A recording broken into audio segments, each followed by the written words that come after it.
ça se passe, ton arrivée chez les Métallos? D'abord, c'est quoi l'état du syndicat à ce Il y moment-là? avait 3 représentants dans la région montréalaise. Je suis rentré dans les locaux extrêmement modestes du syndicat sur la rue Notre-Dame, au coin de la rue Saint-Laurent. Il a d'abord fallu que je me trouve un endroit où m'asseoir. Il n'y avait pas de bureau, il n'y avait pas de chaise qui m'était assignée. Il y avait des divisions d'opinion et d'administration assez vives au sein même du syndicat des métallos. Même s'ils étaient 3 seulement, ils arrivaient à être divisés entre eux. Et avec des divisions plus profondes ailleurs, à l'intérieur du syndicat. J'ai fini par trouver un siège. Mais est-ce que tu sentais une sorte de réticence à ton égard, étant donné que tu arrivais d'un milieu universitaire et tout ça? Non, c'était des réticences à cause des divisions internes à l'intérieur du syndicat des métallos. C'est ça. Alors, il y a quelqu'un qui t'a embauché, puis ceux qui s'opposaient à cette personne-là, par répercussion, j'imagine. Voilà. Ça a duré longtemps, cette espèce de mise à l'écart? Plusieurs mois. Puis il n'y a pas quelqu'un qui a été déterminant pour t'insérer dans le syndicat? Émile Boudreau, je l'ai rencontré dans une réunion des permanents qui regroupait. Ah, parce que lui, il n'était pas à Montréal. Il n'était pas à Montréal, il était à Rouyn-Noranda et Val-d'Or. Lui-même était issu d'un syndicat à Nord-Métal, au nord de Rouyn-Noranda. Quand je l'ai rencontré, Émile a été sans aucun doute celui qui a permis mon entrée à l'intérieur du syndicat. Mais à ce moment-là, le nord-ouest du Québec, c'était une réalité complètement différente de celle des travailleurs d'usine du sud du Québec. La principale usine de tout le sud du Québec, c'était la compagnie Singer à Saint-Jean. Ils faisaient les machines à coudre Singer. Ils faisaient et le moteur, qui était en métal, et le cabinet, qui était en merisier. Alors ça, c'est une usine de autour de 2000 travailleurs à Saint-Jean. Puis à Montréal même? C'était surtout Dominion Bridge, Stelco, Dosco, Warden King, Canadian Steel Foundries. Et... Là, au tout début, là, chez les Métallos, tu fais quoi? Du recrutement ou de la négo? Bouche-trou. Bouche-trou. T'es lancé un peu partout. Voilà. Tu te rappelles de certaines de ces expériences-là que tu as vécues au début? La principale, je pense, c'était justement l'usine de Singer. Il y avait un mouvement de travailleurs qui voulaient quitter le syndicat des métallos et qui étaient encouragés par un autre syndicat. Ça a été un peu mon baptême de feu. Quand c'est devenu clair qu'il y avait une lutte, alors je m'en suis occupé. Alors j'ai été aux premières loges de ce conflit-là, qu'on a gagné. Ça m'a donné des contacts aussi dans d'autres usines montréalaises. Ça a duré quelque temps, j'imagine? 1 an, je pense. 1 an. Là, il a fallu faire beaucoup de travail auprès des militants, consolider les appuis, puis tout ça. Voilà. Et ça c'est un travail que tu n'avais jamais fait là, avant. Non. Tu apprenais sur le tas. Voilà. Créé aux États-Unis en 1940, le syndicat des métallos s'est implanté au Québec pour y devenir le plus grand syndicat du secteur privé. D'abord présent dans les mines et la sidérurgie, il s'est peu à peu investi dans divers secteurs industriels et dans le secteur des services, notamment dans l'industrie du taxi. Au sein de la FTQ, les métallos ont joué un rôle majeur, déterminant dans l'engagement de la centrale en faveur du français et de la souveraineté. Ils ont aussi été d'ardents promoteurs des réformes québécoises en matière de santé et sécurité au travail.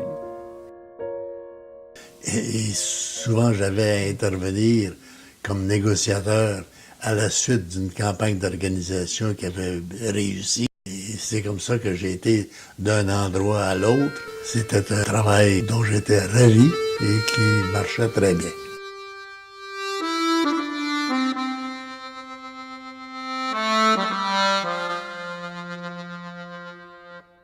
La famille CIO puis CCT, Congrès canadien du travail, se donne au Québec une fédération, la Fédération des unions industrielles du Québec, qui est créée en 1952. Ça, c'est presque au moment de ton arrivée, un peu avant ou après, je ne sais pas. Un peu avant. Un peu avant. Et là, j'imagine que dès tes premières années, tu prends contact avec ces autres syndicats du CIO qui se retrouvent à l'intérieur de la FUIC. Tu as des souvenirs de ça? Oui, les luttes internes à l'intérieur des syndicats de la FUIC étaient considérables. C'était des gens très actifs, très convaincus et très batailleurs, y compris entre eux. Je me souviens, tout jeune permanent, donc les années 53, quelque chose comme ça, j'assiste à une réunion du Conseil du travail de Montréal. Donc, c'est la FUIC, là. Mm-hmm. C'est un procès intenté par Roméo Mathieu contre Gérard Rancourt. C'est ça. Ça m'avait épouvanté. Pas besoin d'ennemis extérieurs, juste des ennemis intérieurs. On en avait plein les bras. Quand la fusion s'est faite entre les syndicats de la FIC et de l'ancienne Fédération du travail, ces rivalités-là ont été noyées dans des ensembles plus gros. Mais avant la fusion générale sur le plan nord-américain, il y avait beaucoup de rivalités. Entre les syndicats de la FUIC, mais aussi entre les syndicats de métier et les syndicats industriels. Oui, oui. J'aimais me tenir loin des controverses comme ça. De ces luttes internes. Ouais. Les luttes internes à l'intérieur du mouvement syndical, ça m'a toujours un peu répugné. Alors, je m'en tenais assez loin. Il y a beaucoup de gens des syndicats de la FUIC qui, à l'approche de la fusion, voyaient ça comme un désastre. C'était pas ton cas. C'était un sentiment extrêmement minoritaire. Ouais. Extrêmement minoritaire. Mais souvent, les gens de gauche ont tendance à s'identifier à des luttes internes au-delà de leur importance réelle. Et quand la fusion s'est produite, ces sentiments-là ont disparu. Et toi, tu la souhaitais, la fusion, Ah, comme jeune militant. Là. ah oui. Tu voyais ça comme une réunion naturelle d'une famille syndicale qui s'était séparée pendant un bout de temps, mais qui normalement devrait se retrouver. Quand le CIO s'est séparé de l'AFL, beaucoup de gens ont été très meurtris par cette division du mouvement syndical en deux familles, dont les dirigeants se détestaient. Ça, c'était avant mon temps. Mais quand certains des dirigeants sont disparus, les forces vives se sont rapprochées avec le syndicat de l'acier et celui de l'automobile aux premières loges de vouloir un rapprochement.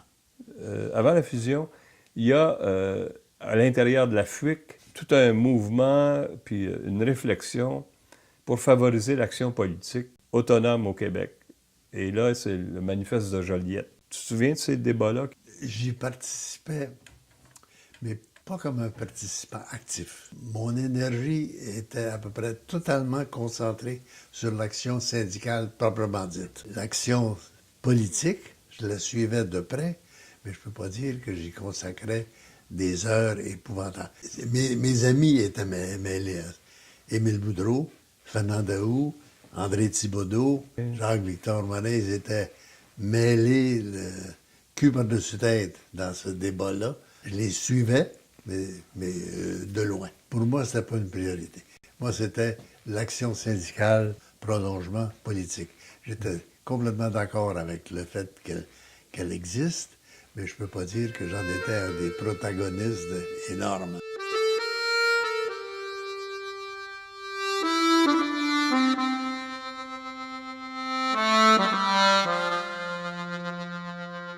Il y a la création de la FTQ en 1957. C'était deux familles syndicales qui souvent étaient en opposition et qui se retrouvent, qui fusionnent, qui font la nouvelle FTQ. Alors, comment ça se déroule? Beaucoup d'inimitié.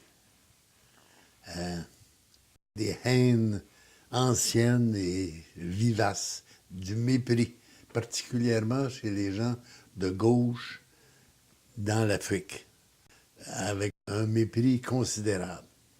Et mutuelle, probablement. Mais moi, j'ai vécu un côté, là.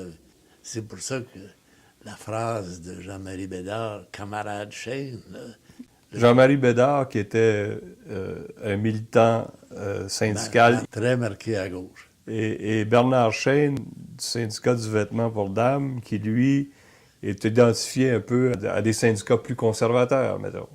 Le Parti communiste faisait des pieds et des mains pour infiltrer le syndicat du vêtement pour dames.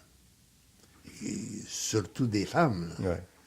Et les syndicats regroupant des femmes sont souvent la cible préférée des syndicats de gauche. Prête peu d'attention à l'ingrédient politique. Ça laisse la place vide pour des militants communistes. C'est ce qui faisait d'ailleurs en partie la popularité de Madeleine Parent chez les employés du textile, qu'elle s'occupe du Parti communiste. Ça ne dérangeait pas, ça. Ça ne dérangeait pas. Là, c'est ce qu'elle faisait pour eux voilà. Celui qui menait la bataille dans le vêtement pour dames contre les communistes, c'était Bernard Chêne. Ouais. Il était identifié comme l'anticommuniste officiel. Voilà. Alors, quand Jean-Marie Bédard salue le camarade Chêne, c'est un signe de fusion. Toute la salle s'est écroulée de rire. Unanime, des deux côtés. Ça a été le premier geste de la fusion. Ça a été cet éclat de rire de Jean-Marie Bédard, appelant le camarade Chêne. Assez vite, toi, tu deviens vice-président de la FTQ. Comment ça se fait que tu es simple permanent des métallos? Comment ça se fait que tu deviens vice-président de la FTQ? Ça m'a toujours un peu intrigué. Je me suis souvent posé cette question-là et je n'ai jamais osé la poser à d'autres. L'explication, c'est pas le fait que Pat Burke, ton directeur, qui aurait été normalement la personne désignée, qui a choisi lui-même de laisser sa place parce qu'il ne maîtrisait pas très bien le français. Est-ce que ça, c'est plausible? Je pense que oui. Comment tu vis ça, ces premières années-là de la FTQ? C'était essentiel pour nous, si on voulait avoir une présence au Québec, d'avoir une structure québécoise qui était extrêmement faible. Elle n'existait que sur papier. Et elle était minée par des conflits internes. Oui, parce que même si la fusion a permis des rapprochements, puis une sorte de fraternité, si on veut, entre frères ennemis, ça ne s'est pas fait du jour au lendemain. Il continue à subsister des clivages puis des vieilles inimitiés. Qui étaient de plusieurs ordres différents. Oui. Le milieu de la FUIC était criblé de luttes internes. Déjà, avant.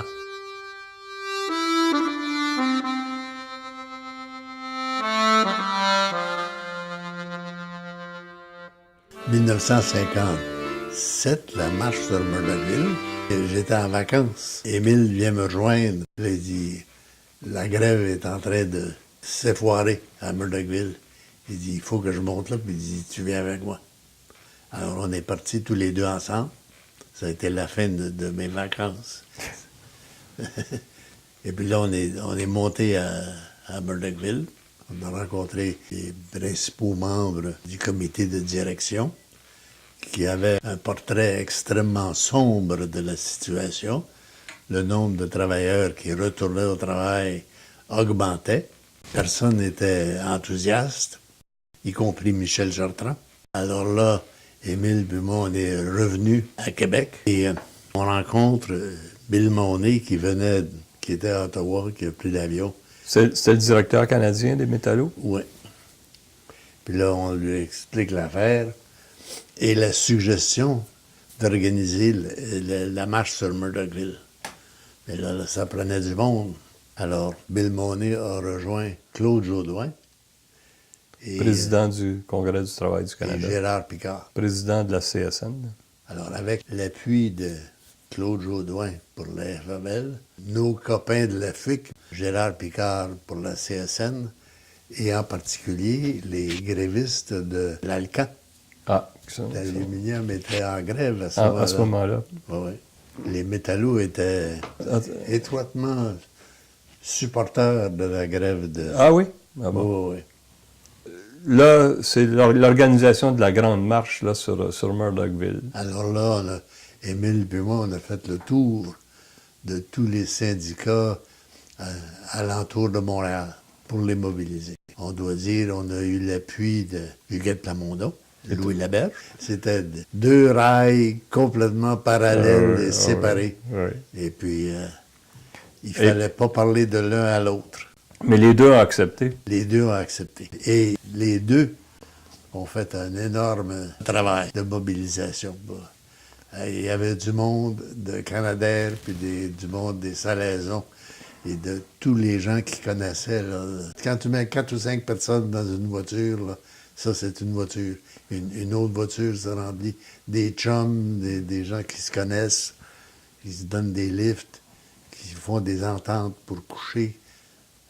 Avec ou sans motel sur le bord de la route. Là, chacun avait ses arrangements. Là. Et on se retrouvait, si mon souvenir est exact, à peu près à 3 heures du matin, quelque part sur la rive nord de la Gaspésie. C'est un lieu de ralliement?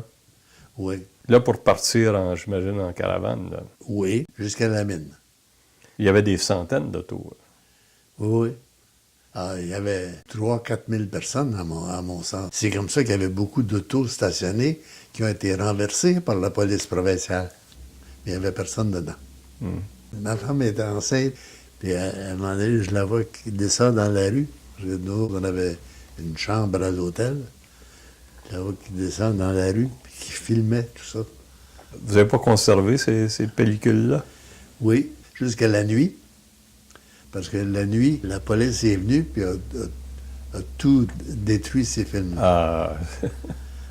Un ou deux films que les avocats ont soigneusement récupérés, là, mais le plus clair a été détruit par la police. Les images qu'on a, c'est aussi les scabs qui sont sur des promontoires, là, puis qui bombardent les manifestants de projectiles, de pierres, j'imagine, avec l'aide de la police. Bien, l'aide de la police. La police ne tirait pas des roches d'en haut. Non. Mais les scabs étaient là, dans les cabanes, pour lancer des roches d'en haut. Ouais. La police n'avait pas besoin d'aider. Non, d'accord.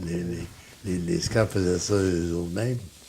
À un moment donné, le groupe avait Jaudoin, Picard, Marchand et d'autres se sont ralliés pour partir de la route qui était en contrebas pour monter sur le promontoire où étaient les scabs. Les scabs. Là, le tir des roches a arrêté. Alors, il n'y a jamais eu de bataille. Le tir des roches est arrêté à ce moment-là. Mais ce que ma femme filmait en particulier, c'est un cortège de scabs qui sont allés dans le bureau du syndicat. Ils ont tout détruit. Au 2e étage.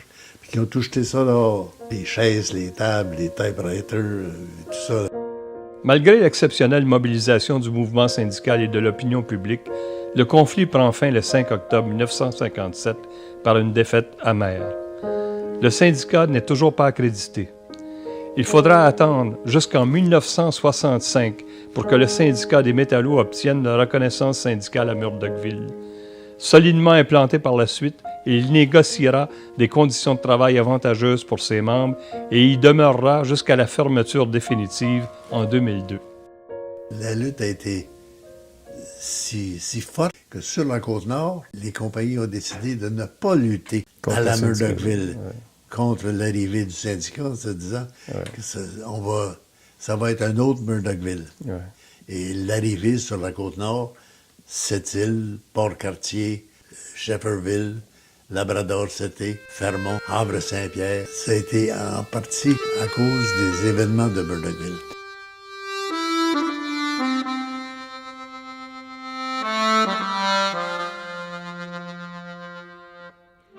Un chapitre important qui va s'écrire dans l'histoire de la FTQ, c'est la politique de la langue.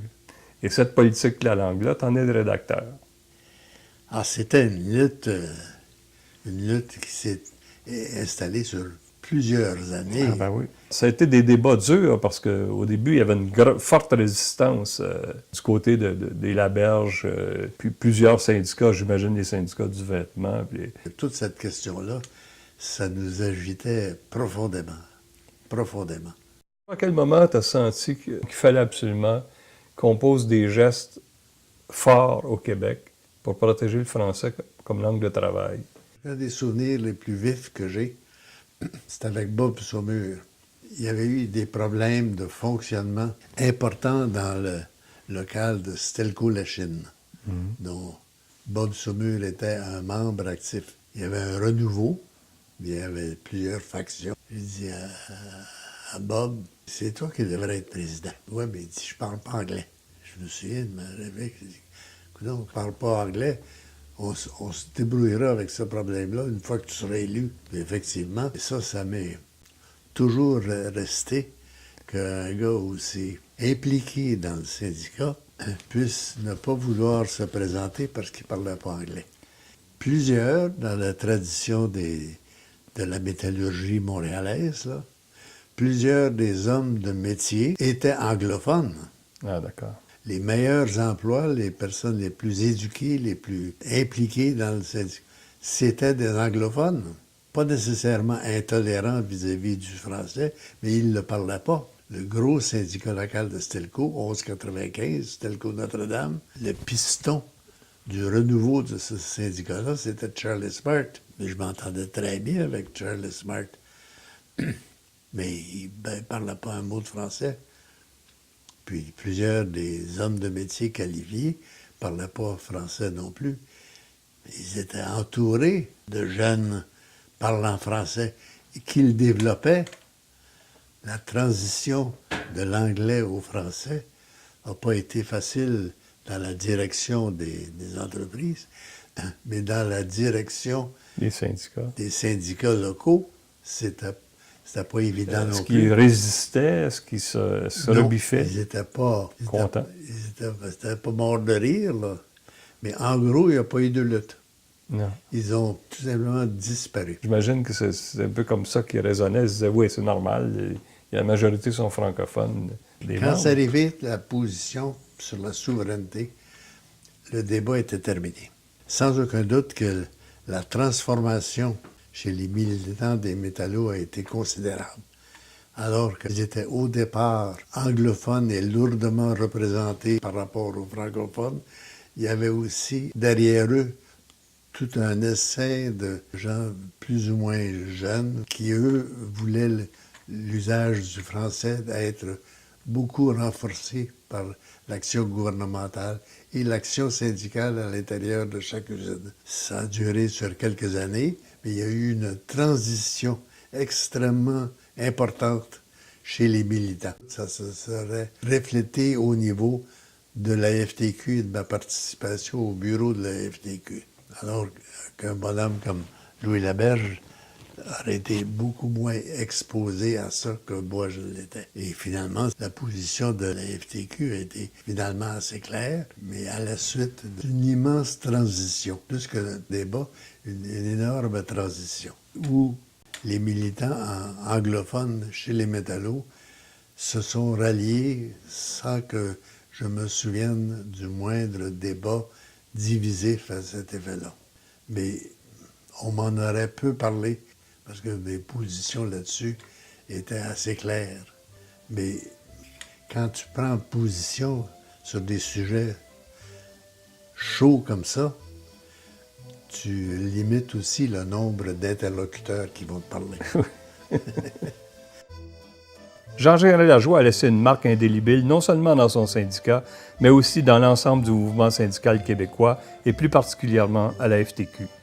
Vice-président de la centrale pendant plus de 20 ans, il y a œuvré en homme constant dans ses convictions, constant dans ses actes. Social-démocrate allergique au dérapage idéologique et à l'inflation verbale, il a voulu que sa centrale se dote d'un fonctionnement efficace et démocratique, devenant un partenaire social fiable et influent dans la société québécoise. Je suis content, moi, de ce que j'ai fait. Je recommencerai. Et quelqu'un qui voudrait savoir quoi faire, bien, qu'il lâche pas.